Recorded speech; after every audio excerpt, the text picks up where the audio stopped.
বৃষ্টি কি শুধু মেঘ থেকে ঝরে পড়ে, নাকি এর পিছনে গভীর বৈজ্ঞানিক রহস্য আছে? চলুন জেনে নেই বিজ্ঞান ও কোরআন কি বলছে এই বিষয়ে।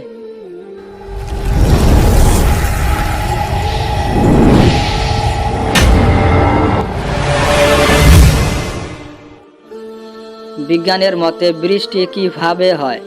সূর্যের তাপে পানি বাষ্প হয়ে উপরে উঠে ঠান্ডা হয়ে মেঘ তৈরি করে, তারপর ঝরে পড়ে। এই পানির বাষ্প কোথা থেকে আসে?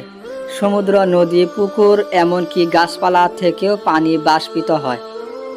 বাষ্প কিভাবে মেঘে পরিণত হয়?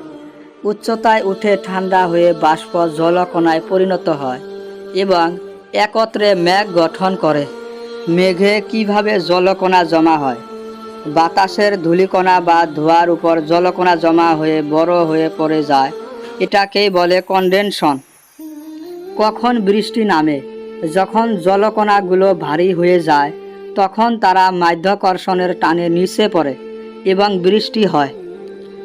এই প্রক্রিয়া কি কোরআনে বলা হয়েছে?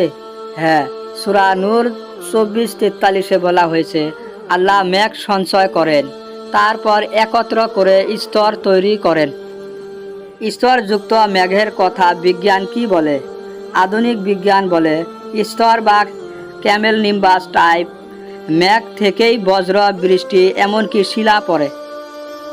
বজ্রপাত ও বিদ্যুৎ কি কোরআনে উল্লেখ আছে?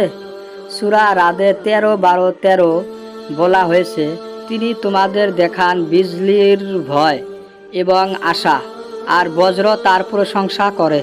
বৃষ্টি কি শুধু মাটিকে ভেজায়, নাকি জীবনের জন্য আরও বড় কিছু? বৃষ্টি হচ্ছে জীবনদায়িনী, যা গাছপালা, পশু পাখি ও মানব জীবনের জন্য অপরিহার্য। কোরআন কি বৃষ্টিকে রহমত বলেছে? হ্যাঁ, বহু আয়াতে বৃষ্টিকে রহমত বা দয়া হিসেবে বলা হয়েছে।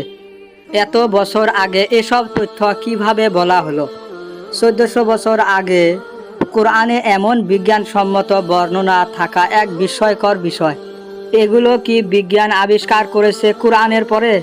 হ্যাঁ, এই বৃষ্টির প্রক্রিয়া বিজ্ঞানীরা বিশদভাবে ব্যাখ্যা করতে পারে 1900 শতকের পর।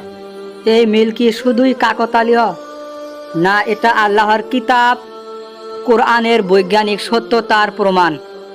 আমরা এই সত্য থেকে কি শিখলাম? বিজ্ঞান ও কোরআন একে অপরকে অস্বীকার না করে, বরং একে অপরকে বোঝায়।